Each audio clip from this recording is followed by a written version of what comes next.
Bismillahirrahmanirrahim. Assalamu alaikum. Welcome back to the course of Business English, and today we are going to have our lecture 29 of the series. Well, in today's lecture we are going to continue our talk regarding presentation skills. So it's a connectivity with the previous lecture that was based on presentation skills, and we discussed, different aspects of the skill that we need all the time in business scenario. So today we are going to add into our knowledge, and we will connect where we left the other day, and we will talk about some more what's and how's of the presentation skills, but this time together. If you can recall, we discussed how of the presentation skill, what of the presentation skill, and today we are going to take both of them together. Then we will have a presentation skills workshop, and we will add into our understanding by having a listening activity with language expansion exercise. All right, let's move on and see what we have to learn today. Well, look at the screen. It says that, tell me and I'll forget. Show me and I may not remember. Involve me and I'll understand. That means when you are just talking about things, there is a possibility that the listener may forget it after a while. When you're showing things, you're using visual aids, well, the possibility is that you may remember, you may not remember. However, when you do something, when you have practical experience, when you go through a process, well, the possibility is that it's going to stick with you for a longer time period. And that is why I tried my level best to involve you in the practical aspect of the thing, and attaching this workshop bit with all the skills that we have been learning. However, still we couldn't manage a lot of time to exhaust one skill by providing you extensive drill and extensive exercise of that. However, the aim was to introduce you to different mediums of learning. One medium of learning is that you listen to me and you understand something. The other medium is that you look at the thing, the visual aid is there, so you are having your idea reinforced. You listen to me, you look at the things, you read the ideas, so it's getting reinforced. However, at the same time, I always want you to do things with me. And if I'm talking about a letter, if I'm talking about a memo, if I'm talking about a report, when I go into the workshop process, I want you to make that document with me, listening to me, following me, so you are able to go through the process once. And if you face any trouble, you can point down those troubles, write them down, and can then look answers for them. I shared with you that at this level we expect, and an effective learner is expected to be a free learner, an independent learner. So an independent learner is the one who knows what are his or her problems, and then he or she tries to solve the problem. Now there are different channels to solve the problem. You can take somebody's help, you can get into books and read, you can go to internet and explore all the possible options, and you can go into the thing, do it, and learn from trial and error. So the point brings me back to one thing that I had to discuss with you, is that during the series of talk, we might have had some workshops where I would have asked you, focus on three areas: vocabulary, functional aspect, and analytical aspect of certain business technical documents. However, later on I got to know that probably the screen may not be very clear for the activities. So don't worry, don't forget that you always have your handouts to help you out. If anything is not clear to you, you can refer to the handouts and you can find the activity over there. Even when you are listening to the audios, most of these audios have transcribed versions along with them. So if you feel that giving it one go and two go, you're not still getting it, you can take some help from the transcribed, translated material that is written in verbal form on the paper. However, my suggestion is that it's very normal if you listen to an audio and you don't understand, this is absolutely normal. We discussed all this while we were discussing listening barriers and listening activities. Well, you can give it another try, give it third try, give it fourth try, and if still you're not getting, you can keep document with you, transcribed document that you will find over there in documentation. Have a look at it and try to understand it.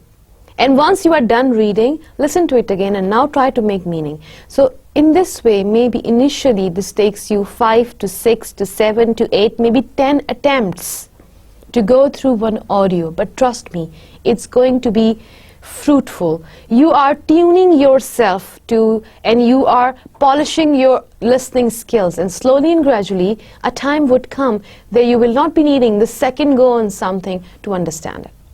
Secondly, on purpose, during this series of discussion, I involved different accents, different accents belonging different, people belonging different ethnic group, like a French, how he speaks English, an Italian, how he speaks English, somebody from Australia, somebody from UK, pure British pronunciation, people who live in US, so Chinese, all these people, they have their own versions, their own way of, pronouncing a word in English language. So pronunciation remains to be the same, however, accent varies. So don't worry about the accent.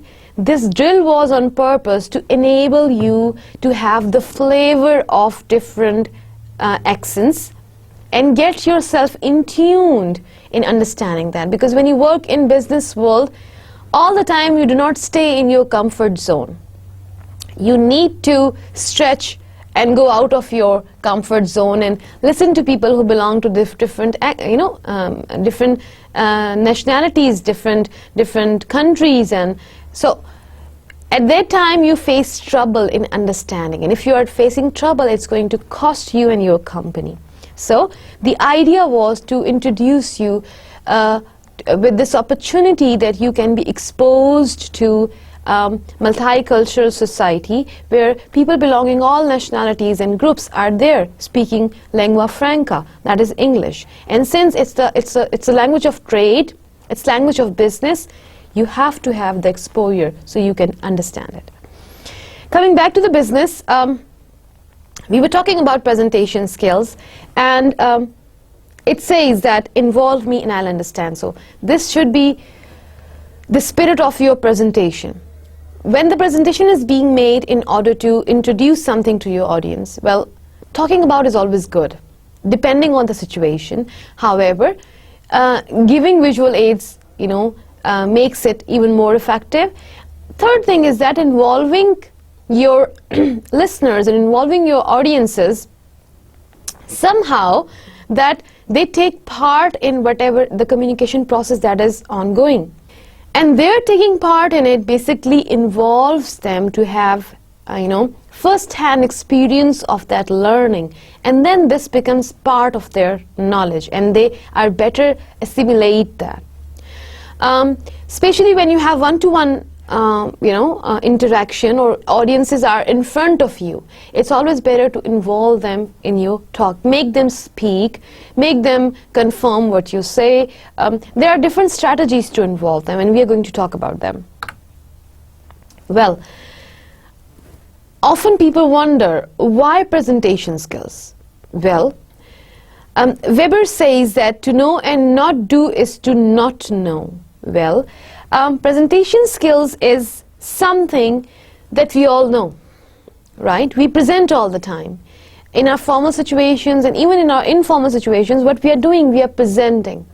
We present our personalities, we present our thoughts, we present our ideas, we present our likes and dislikes. However, when we do it systematically, when we do it as a planned activity, here we are presenting for some business, whether it's academic or it's professional. Weber says that to know and not do is to not know. So if you do something naturally and you know how to do it, and then you avoid doing that just for the reason that you are afraid of facing failure, that means you don't know it.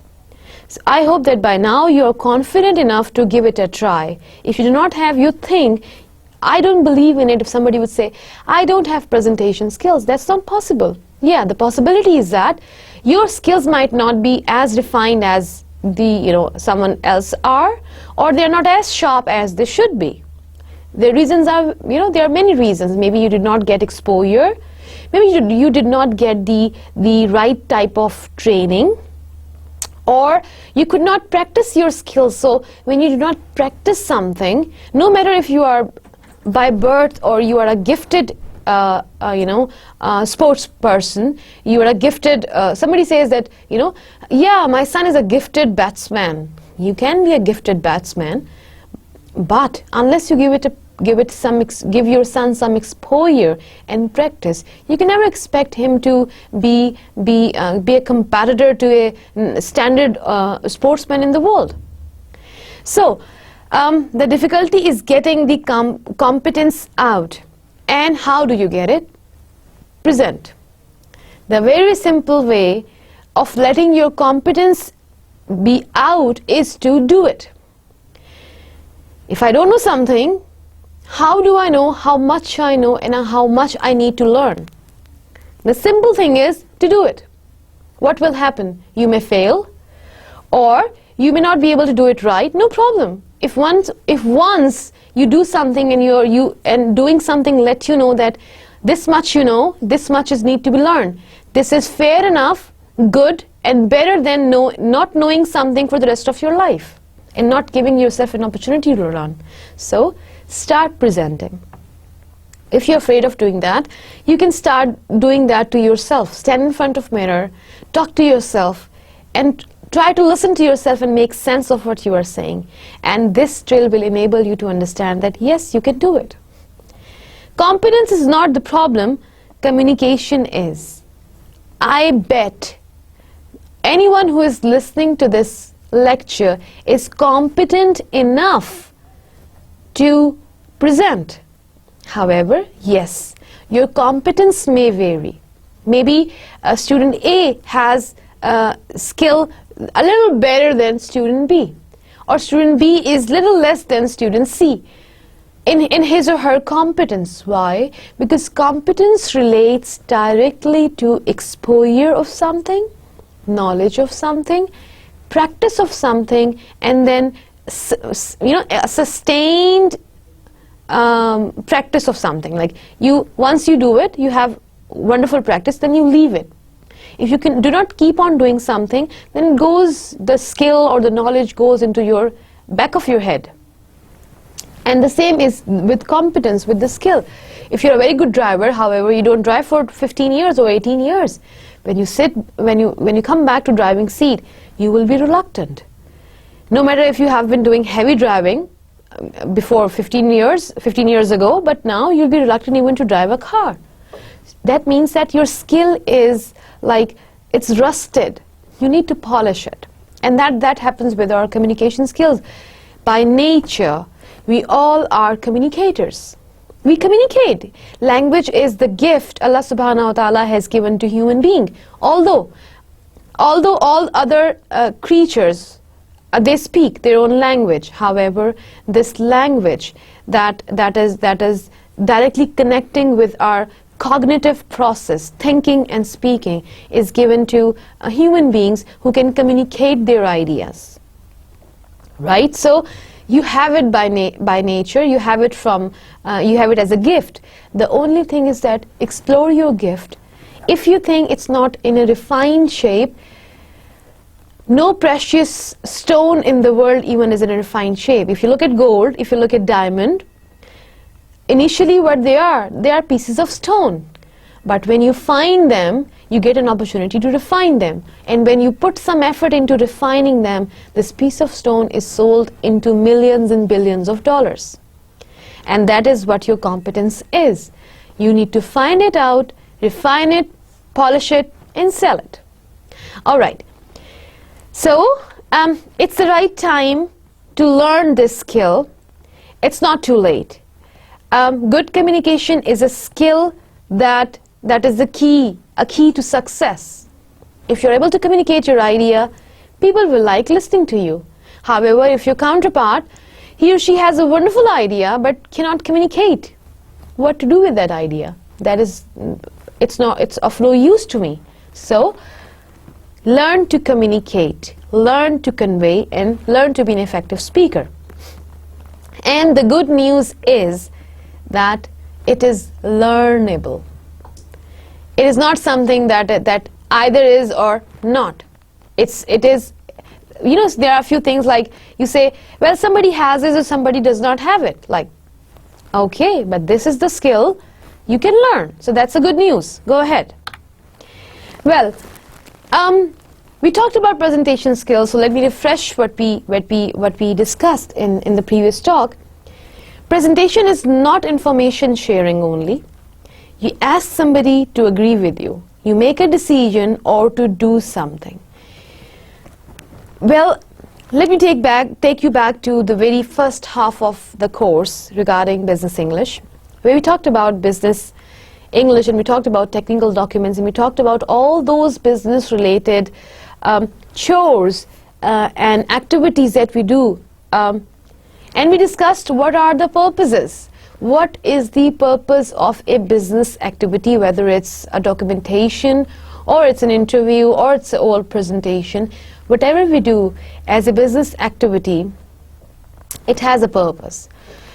Although whatever we do in the world, it has a purpose. However, the difference of purpose is that either we are doing these business related things to inform somebody or to persuade somebody, or the third category we could find out was where we are doing both of these things together, right?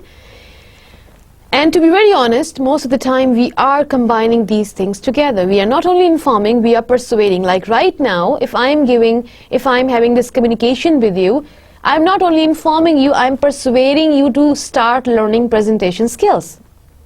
Okay, all right. So delivering your presentations effectively involves using a proven 4-step process. Here you come back to the aspect of organization.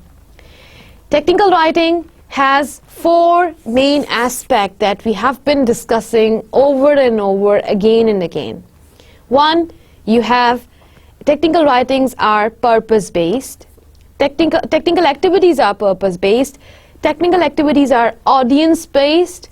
Technical activities always involve organization, internal as well as external.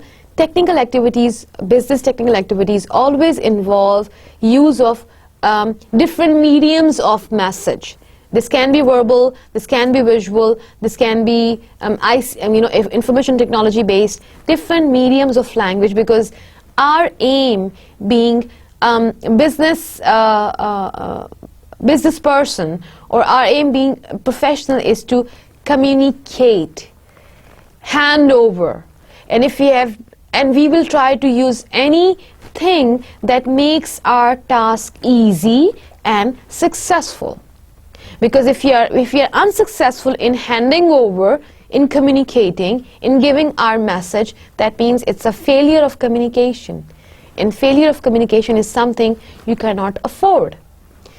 All right, so once again, when we are discussing the almost last aspect of business English course, that is presentation, it says there is a plan to move with. There is some organization that you have to follow, and this organization again has a few steps. And over here with this skill, these are 4 steps: plan, prepare, practice, and present. 4 P's of presentation skills. All right, let's move on. Now, let's talk about all these stages one by one and see how can we go through them and how will they enable us to be well prepared to present. The very first stage is planning. Like always, you remember we discussed these stages when we were discussing about writing. What are the stages of writing process? And we could come up with 3 to 4 stages. That was pre-writing or brainstorming, drafting or writing, post-writing or post-drafting or writing, and then the 4th one was revising. and doing revision. So in the same way, we have a planning stage in our presentation skills too, because planning is always like setting up a roadmap for yourself. And when you plan something, when you do something systematically, you add into the chances of being successful. So the very first aspect, the stage will involve is audience analysis.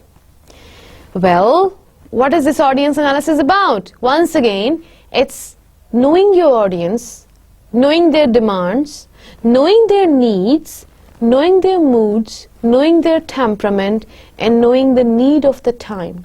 These are 5 elements you have to be very careful about. You have to be respectful to them, to their needs and to their demands. You have to be neutral to their moods and their temperaments. Even if they are angry, even if they are overexcited, they are sad, they can make any kind of comment, but you have to stay neutral.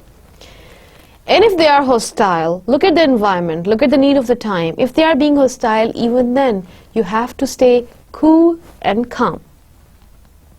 When I get ready to talk to people, I spend 2/3 of the time thinking what they want to hear and 1/3 thinking about what I want to say. That's Abraham Lincoln.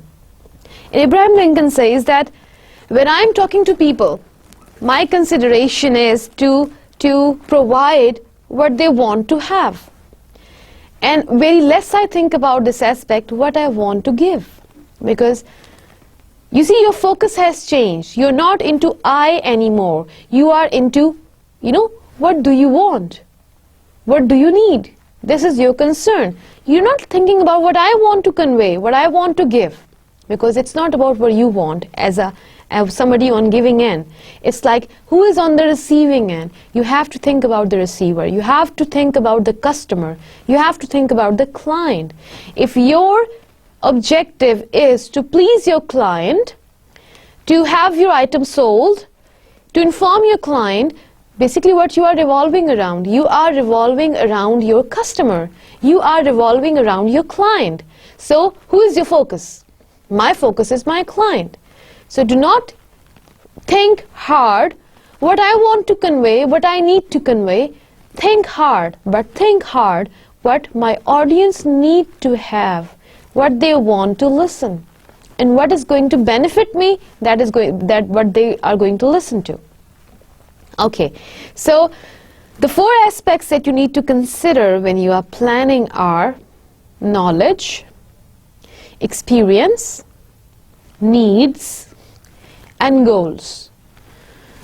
Well, this is very important to understand, because in the planning stage, if you make a wrong map, you can never reach your destination. So planning stage is the most sensitive stage of your process. If planning goes fine, then you are done with the 50%. Now the 50% is that you act on your planning. So the very first stage is the 50% you are dealing with. How much the audience knows about the topic? Well, that's very important.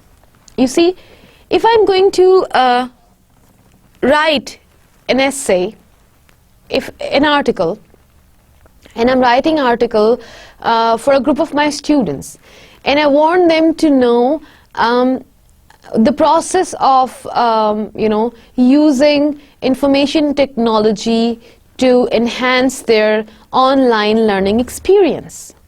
Okay, this is my topic of discussion, and without knowing who my audiences are, I think about, okay, what can audience think of while they start their learning with information technology, online learning. And I say, yes, they need to know how to use computer first.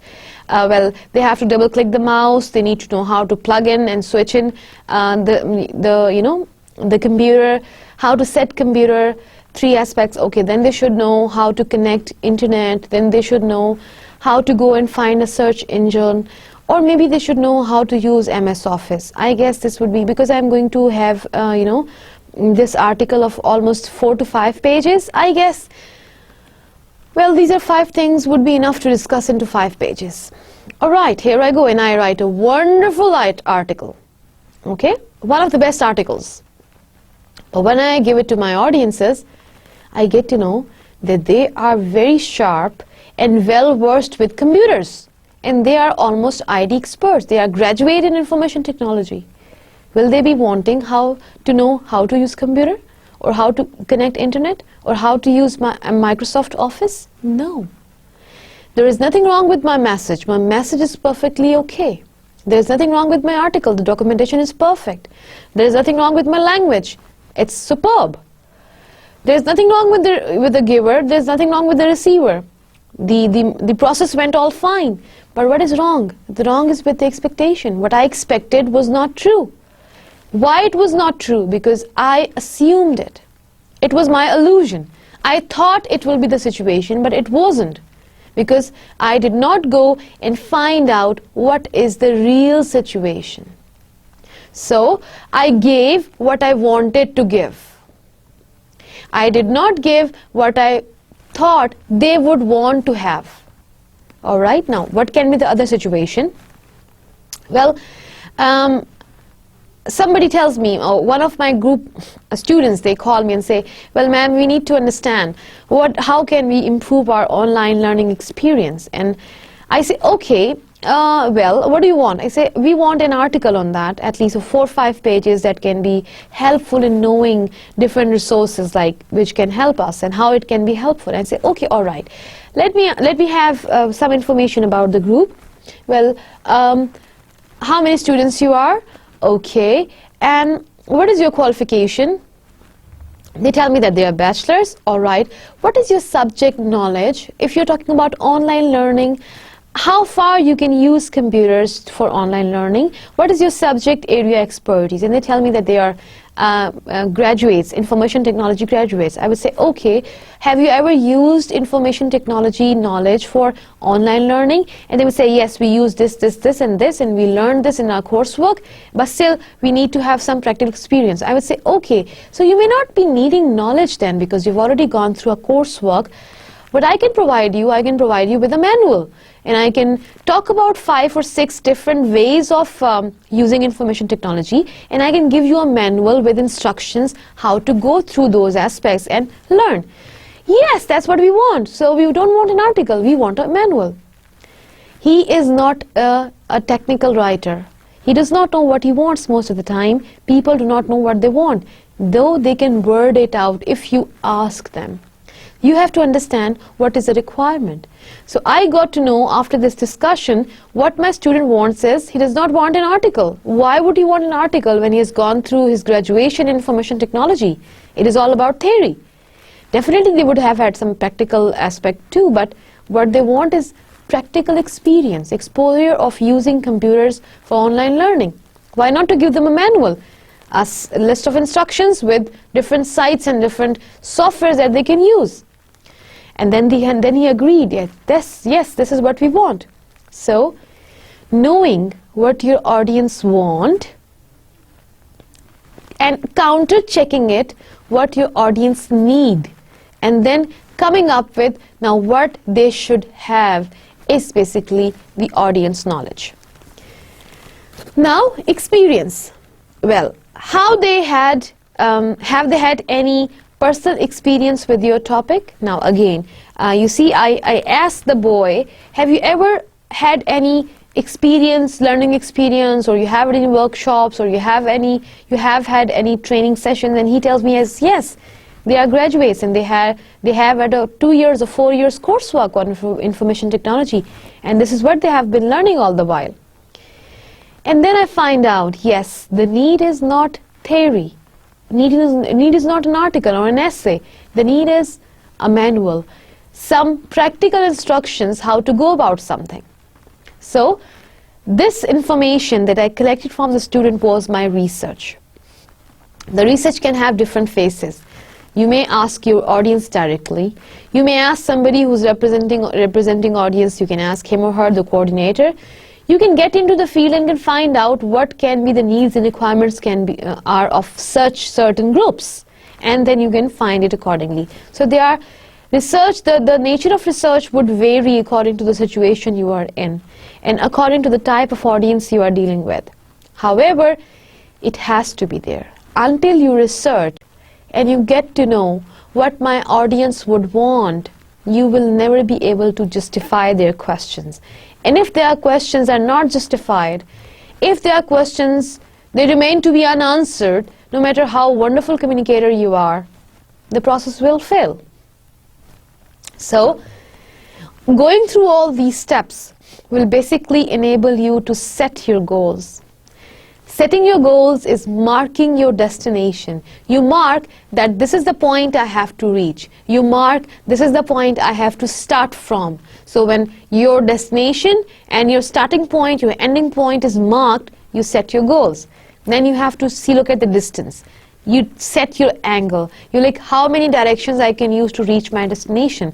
If there is an obstacle, can I use this way? Can I use this way? How much time I'll take from the straight way? How much extra time do I need if I go this way? So you are creating the straight road map, the backup plan. So what you are doing, you're predicting the types of problems you can come across. When you plan, you visualize the process and you go through it in your head before that you do it practically, and that always benefits you. So this was about the planning stage. Let's move on. Define the purpose of your talk based on the outcome you seek with your audience. Well, it is always good that you tell your audience some of these things when you are presenting. You talk about your objectives that you want to achieve. So when you take your audience with you, when they know what you are doing and why you are doing it, they have the feeling of we, togetherness. You're not working as I, they're not sitting as you. I and you come together and it becomes we environment. It becomes we feeling. And when you are into we feeling, it is always a conducive environment for learning something or to receive something. They become more receptive. They become more positive. They acknowledge you, what you are saying. You develop a relation of trust with them and you develop a good rapport with them if you are using a we environment. So what you do, before that you get into the real subject matter that you want to talk about in your presentation skills, you plan your presentation and you discuss some of the aspects of the plan, all those which are important to be discussed in the presentation. And you tell your listeners that tell them something, inform them, persuade them, motivate them to action, sell your product or teach, etc., whatever you want. Tell them if you are going to teach them what is they are going to learn about, how will this benefit them, why didn't they need to learn this. If they know this aspect, no matter if even the topic is dry, no matter if it's getting long, they know their objectives are clear and they want to achieve their objective, they will stick with you, right? If you have to sell something and if you tell your audience that this is why you are selling it, they are informed, or they are well informed of your objectives and your decisions, so they will trust you. And when there is a relation of trust, at times you make a deal that in normal situations you don't do. All right, let's move on and talk about the second stage, that is prepare. Now establish a positive mindset, value your message, visualize yourself succeeding, visualize your audience responding, give yourself preparation talk, physical preparation of the room, size of the room, and sound needs or needs of equipment, whatever you want to use. Well, we have talked about this aspect even in our previous lecture. So preparation involves not only the task or the things done before you do your presentation, even on the day of presentation, the time when you are going to present.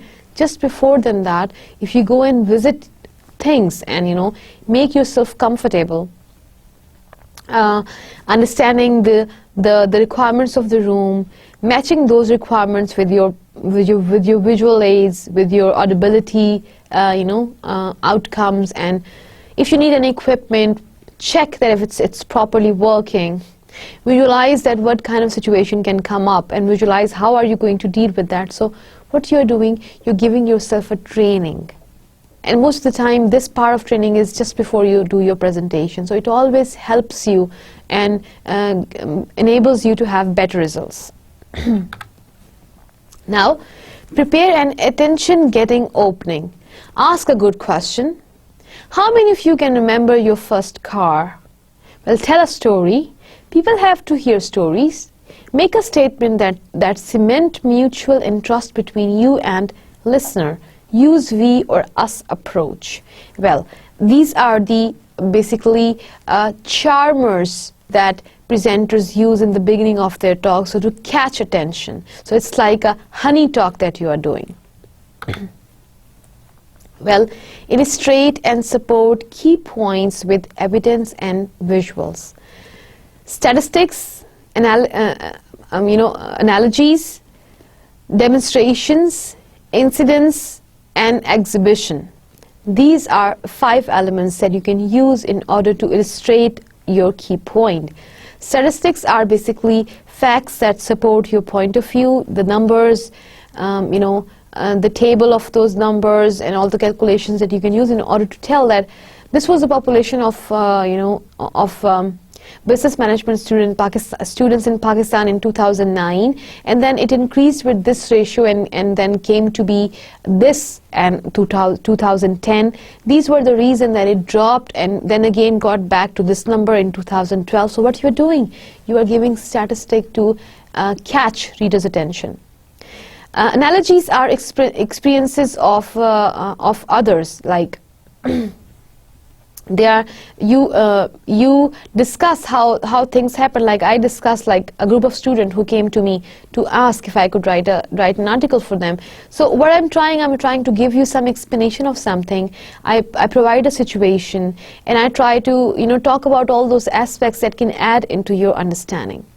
Demonstration is personal experience. You talk about some of your personal experience. Like in previous lecture, when we are doing presentation skills, I've talked about how students come to me and they discuss their problems. So when we were discussing the problems of presentation skills, I gave you some comments. I gave you some tips that I could get out of those experience-based interactions. Then incident, you talk about your personal experience and stories, and then you exhibit, you show pictures of, and then you talk about those, how they contribute into your, what you are doing right now. Well, prepare visual aids. Well, use of visual aids is very important, and we discussed this in detail, what kind of visual aids we should go for. Basically, a visual aid is to highlight. It is to illustrate, and this will involve the audience. So use of colors, use of shapes, use of pictures, use of images, whether they are still or they are moving. It is all to capture readers' attention, involve them, engage them, break the monotony. However, whenever you are dealing with such technical things, beware that do not get overindulged. Do not overdo, because if you overdo something, you disturb the balance. When you disturb the balance, things do not work positively. And then prepare a memorable close. It's not only preparing a memorable opening and doing the body, it's always very important preparing a memorable close. Dramatize your ideas, throw down a challenge, use a motivating statement, restate the key benefit, deliver a convincing summary. You re-energize yourself and ensure that point of view is remembered, because here you are leaving your audience with something. Alright, so prepare prompt cards. Well, it's always a good idea to prepare prompt cards. You get into a sequence that gives you basic information, and it's easy to relate with the facts. You remember in the previous lecture, I told you that at times when I start with my students, I make them to design their prompt cards where they write a word or a heading or a phrase to give them a clue what they are going to talk next. So always these prompt cards enable you to speak what you are going to talk, and they give you clue, they give you directions. Well, the next stage is practicing stage. Practice makes one perfect. So practice your presentation and review your visuals for clarity, relevance, eye appeal or attraction, visibility, quality, and memorability. Well, these are 6 aspects that you have to make sure are working all fine and have their contribution into your presentation, because they are going to add weightage into your talk. If your ideas are stated clearly, they are simple, they are unambiguous, and you have used different mediums to reinforce that listeners are getting it, like there is some verbal medium, or there is some visual medium, or there is some kind of audio, or maybe there's some kind of video. So what you're providing support to the idea, so there is no doubt left that the idea is communicated, because that's what your objective is. Then relevancy. Is your talk relevant with the topic? You do not talk irrelevant. Some people, they run into talk, and when they run into talk, they get distracted. And distraction always take you away from your topic of discussion. Eye appeal, this is very important. Your PowerPoint, all the new versions of Microsoft Office, they provide you wonderful animations and designs to catch your listeners and your audience. And this is all to basically treat the eye appeal, that your visual aid is attractive, you use colors, you use shape. It is also to break monotony and to catch audience attraction. Then visibility. Well, if everything is wonderful, however it's not visible, it can be a problem. Like about one lecture, when I got this recorded, maybe it's lecture 13 or lecture 14, excuse me, which I used to have some practical experience with you, and I made you go through some workshop. Later on, when the lecture got recorded, I got to know that the screen was not visible, because I was using some online tools to enable you get into situations and respond to them. Later on, I got to know, because of some color variance, or because of some light thing, the screen was not really captured with the colors which are really visible. And then I got to know that visibility is not very much there in the background slides. And so this was one aspect that we need to be clear, since I was using it for the first time for this type of course where the screen has to be captured, and that particular page had a color that was not suitable for this.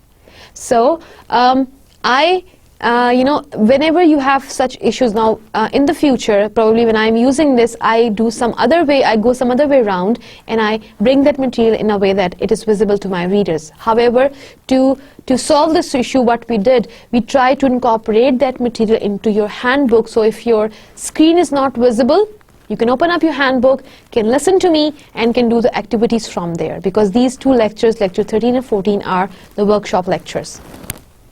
Well, then the quality. Each visual or each aid that you are providing should make a single point. It has to be a quality aid.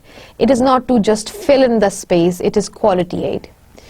Well, and then each point is adding into memorability. It is helping you memorize the idea, helping the listener to keep it, assimilate it, make it a part of his or her knowledge.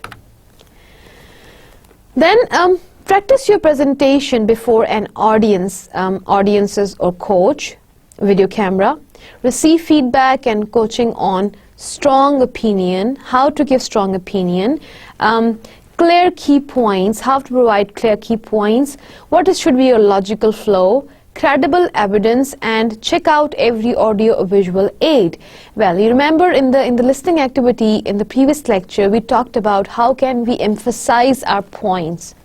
How can we give our strong opinions? We learned how to do it. So that was to enable you to learn what are the emphasis techniques. What are the techniques to give your opinion and present it strongly?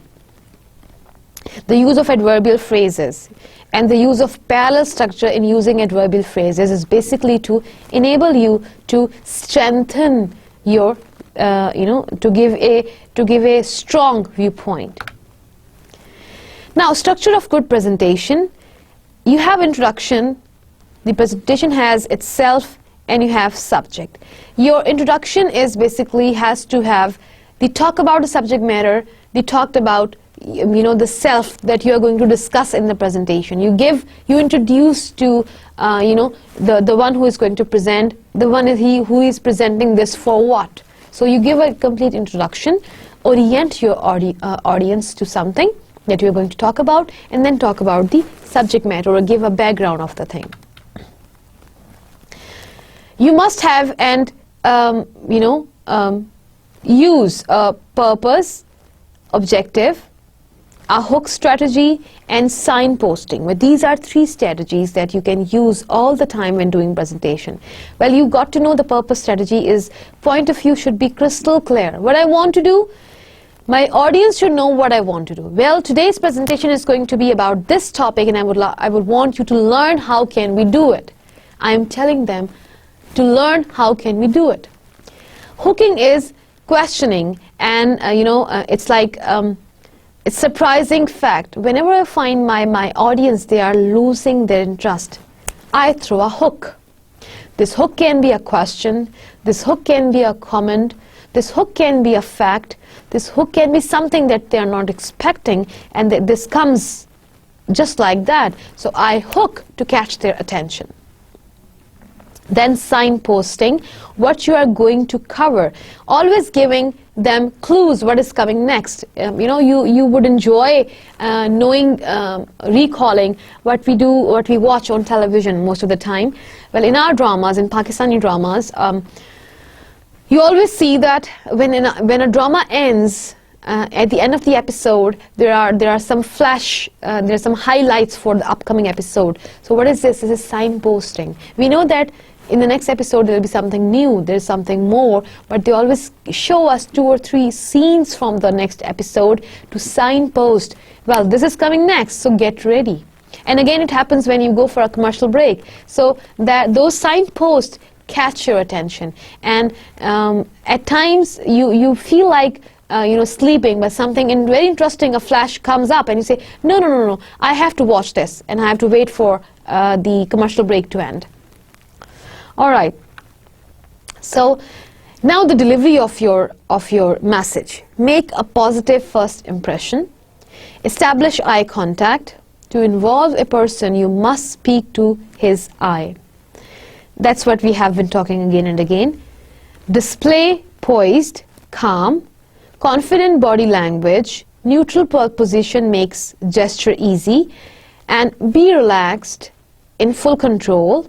Don't overdo on your emotions. Be well groomed. How you look adds to your believability. You should not be in shabby appearance. You should be in decent professional appearance. All right, moving on. Ensure that more than one sense is stimulated, that is speech and visual aids. You should try involving some kind of aid. This can be any kind of aid.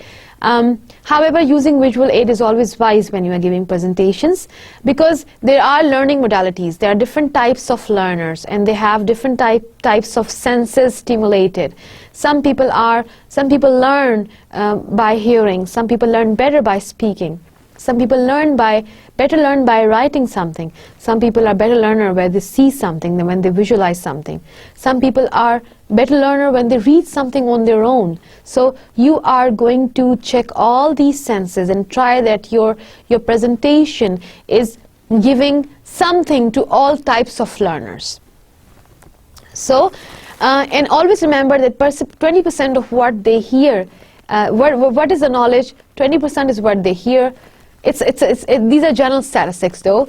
50% of what they see, 80% of what they see and hear. So if you're combining these different aids and ensuring that audience kahin se bhi bach ke na jaye, message communicate ho jaye. So you have to use all these mediums, or if you cannot use all, use most of them. Talk to people in terms of their own experience, and they will listen to you. Well, your communication is always more valuable if you appeal to the values and aspirations of your audience. How you say things is critical. This is my most important point. You need to know where to say, what to say, how to say. Hold the attention of the audience. Be enthusiastic. Launch your rapport with energy. Express yourself clearly and concisely. If you are excited, notify your face. Tell a story so that people can enjoy and relate to topic. Have an upbeat voice. To show excitement is important to develop trust and vocal energy. Have proper body animation. Alright, you do not communicate with just words. The whole person that you are comes with them. Well, it's not what you say but how you say it. So this is another way of how you like factual or statistical information that you are using, however with the help of graphics. Look at the pie chart. We discussed this aspect when we were doing report writing. So I am telling you that body language plus your voice plus your words, the three of them work together in order to catch the attention. And see how I am saying it. I am delivering it to you by using my body language, my voice, my words, and then the visual aid with a graphic. This was one example of that. Structure of a good presentation. Well, agenda. You need to consider what is your agenda because it is your plan. Unless you make a plan, you cannot reach successfully to your destination. Benefits, fact and personal experience, key points to remember, and recommendation. These are the aspect that you need to consider while making a presentation. You must seek their feedback. When you are done with your presentation, invite questions. Make notes and respond positively. When we discussed about this section in detail in our previous lecture, so I'm being short on it. And moving on to the next aspect, that is self-evaluation. Well, self-evaluation is always good because it keeps you on the track of improvement. You remember we discussed that all the time when you were done with some activity, you go through an opportunity. You're not successful all the time. However, sometimes when you lose, it is always good to go through an experience because it offers you some kind of learning. It offers you some kind of self-evaluation opportunity. So make use of this self-evaluation opportunity to improve yourself. All right, with this talk in detail about the skill, we are ready to go through our workshop. And you know what you have to do in the workshop? You have to be with me in doing things. Look at presentation skills. It's an image. Well, proficient. You know, look at this picture. This interesting picture. Snappy lecturing suit, explaining hand, pointing finger, and a haircut. Well, it's assessing yourself. What are you good at? What skills would you like to develop? Well, we got to know after this discussion that we all have presentation skills. However, we might be good at some competency and we might some more practice in some other competency. By now, you should be ready to evaluate yourself and know that what you are good at, what you need to work on. Maybe I'm good at talking, but I'm not good at talking about my subject. That means you lack subject knowledge. Nothing wrong with your presentation skills. Well, another response can be, I'm good at talking and I have subject knowledge, but I make grammar mistakes. It's not anything else but your grammar knowledge that you need to work on. It's not your presentation skills that you are bad at.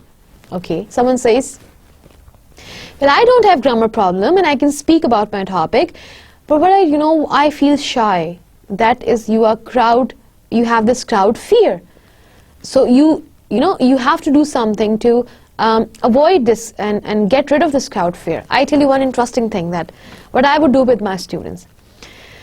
Back in 2005 or 2006, when I was teaching these fresh graduates, when they would come to classroom, they'd be very shy, especially girls. They'd be very shy. Shy of speaking, shy of talking. And I would say, well, speak up, speak up. And I got to know when I got in interaction with them, I could understand that they are good speakers. They can speak good English. But the problem is that they are shy. One day, what I did, I closed the door of my classroom and I said, girls, especially girls, let's make some noise today. And they were like, okay. I said, I am going to reward the one who is going to make a loud shout. Shout as much as you can. And I've already informed my, my head of the department that we are going to have lots of noise in the class today, so please don't mind, because it is an activity. So my head of the department was all fine with this idea. And I told him that I'll give you some details after my class is done. So I got into the class and I made my students shout. And imagine, they were shouting like anything. They were screaming like, ah! And they were all screaming together. And they enjoyed so much. And since they were screaming in groups, they were hiding their face and they were screaming. The purpose was to make noise, so they were screaming. Once they are done, after 15 minutes, they had good fun. I calmed them down. I made them sit, and then I started talking to them. Trust me, they were confident people after that little drill. Because when you shout, you become, you feel freedom. When you feel freedom and you exercise freedom at the same time, it makes you feel good. It makes you feel confident. So if you are shy, there always are ways to come up get rid of your shyness. Because if it is not helping you improve your professional skills, then this is of no use to stay shy. So come out of it. What is your experience of giving presentation? Do you have any experience of giving presentation? If not, start it from today. What do you like about it? Is there something that you dislike about presentation skills? Whatever you dislike, do it first. Whatever you like, do it most of the time. So you are getting a practice drill. Will you need to present in the future? If you need to present in the future, yes, you need to, because if you are learning business management, if you are learning business English, you're going to be in the field of business. And business is all about talking and communicating. So make sure that you learn it before you have to speak. The planning stage, let's plan one topic with me. Think about your topics that you want to present at. Ask this question: who is your audience? Maybe your sisters, your brothers, or maybe your colleagues or your friends. Why are they there? Why are they listening to you? What do they want to listen to? What is your goal? What do you want to communicate? How long will it be? Will it be 5 minutes, 10 minutes, 15 minutes? Where will it take place? What is going to be the venue? Once you're done with these questions, prepare some card. And card should say 3 things. If your audience could remember only 3 things about your presentation, what would you want it to be?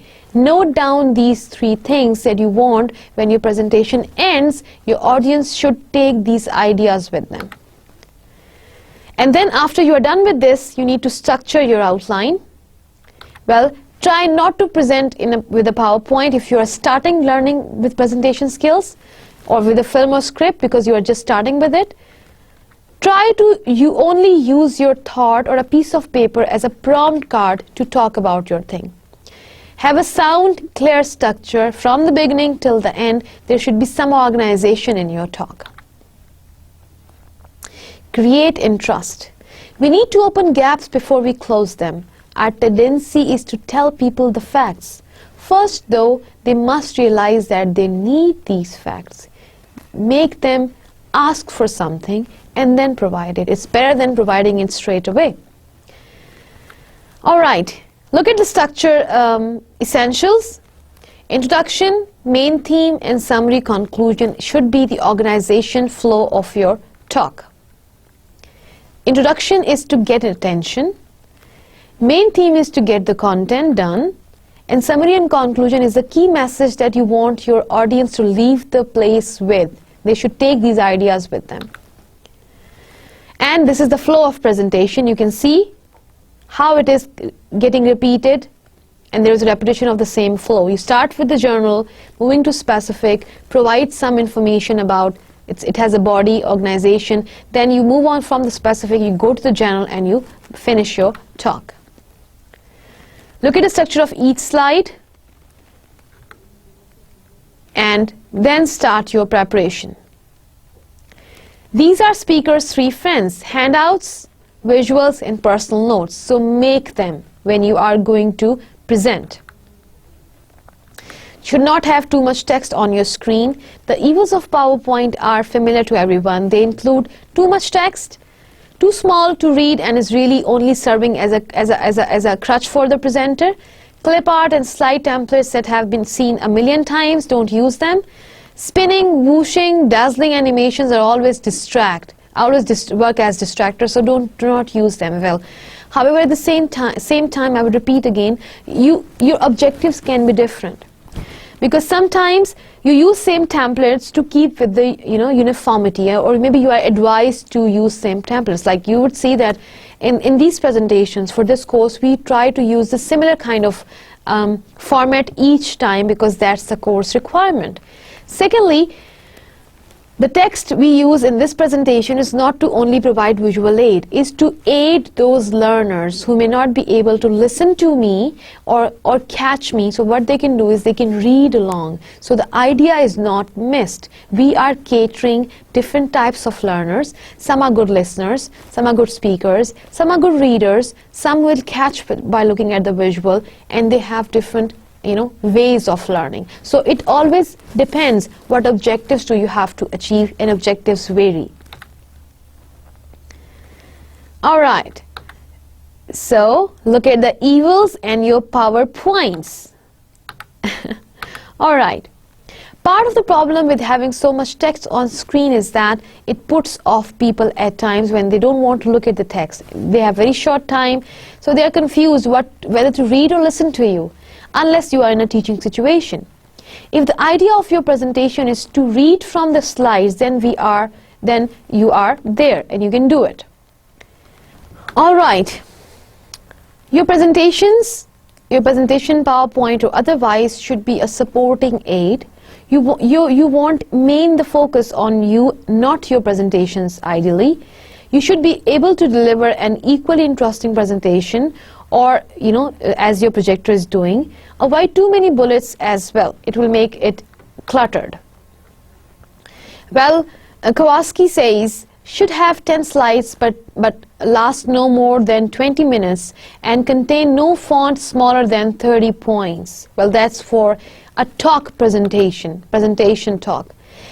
Information, the way you provide information is that you talk about most important information and jumps out and deep fry it, exhaust the information unless your audience they get it, and then you never use sentences which are confusing and ambiguous.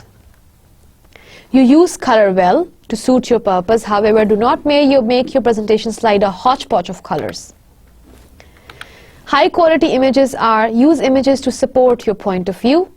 Use a consistent theme. Do not change theme on each slide that you present. Look at the sample for review. Well, this slide provides information about people attending college. You see, this is provided in verbal text. Look at this slide. It has an image and it says 51 leave college because of lack of effective support. This is the second way of doing that if I want to present this knowledge. The third way is I only show this 51% leave college and then I talk about the rest of the bit. So I am making it an aid, not the total reliance. Look at the sample 2. The picture you looked at. It says about presentation skills. A second picture about presentation skills. Look at what kind of mood it is creating. Third picture about presentation skills. So kind of visuals that you are using, they have a mood. They have a meaning embedded. So be very wise when you are using these pictures. Well, PowerPoint critique involves critique slides you have been given. What works? What does not work? What would you improve? Always be judge of your own work. Practice makes someone perfect. So it is slow to develop and quick to disappear. The more you practice, better you feel, more you want to do. So if you're feeling nervous, it is because you have lack of experience, you have lack of preparation, you have lack of enthusiasm, and negative self-talk. So always avoid these things and go beyond that to improve yourself. It's not about you, like focus on your goal. People are not going there to listen to you because you are speaking, because you're going to speak about something they want to listen to. So what you are going to say is the focus of attention. About audience, make them feel comfortable and develop interest in the talk. Becoming confident is always be over-prepared. If you're over-prepared, this is not going to cause you any harm. You will be fine talking. Rehearse and practice. Know your subject. Use relaxation techniques. Be positive and avoid stressors. And then you're ready to present. The most powerful visual is words, voice, and body language together. Make a strong start. Show your passion. Move with rigor and vigor. And always make note of the gestures that you keep, because that is going to make impact. If you are having a sad face or you're having a smiley face, it will create an impact on your listeners. Dealing with questions is very important. And dealing with questions involve this tracked technique. Thank the questioner, repeat the question, answer the question, check with the questioner if they are satisfied, and thank them again. You remember we discussed this question answer process in the end of the presentation in our previous lecture in detail. Practice is again an important aspect to take care of. Do not forget to have ample practice, rather to be over practiced. So this was all about our today's talk regarding presentation skills, and we finished our presentation skills, and our wonderful news is that we are almost done with our contents, with our syllabus for Business English today. And we have so far what we have discussed. The next lectures are going to be a series of revision based on all those topics and ideas. So we finish presentation skills and we finish our syllabus today. And in today's talk, what we discuss in detail is hows and whats of presentation skills together. I regret that it went on longer than I expected, so we could not have our listening exercise today. However, not to worry, you already have enough of that, and make sure whatever you have in this course, you go through it and you try to assimilate that. This was all for today's talk. I'll see you in the next lecture, inshallah. Allah Hafiz.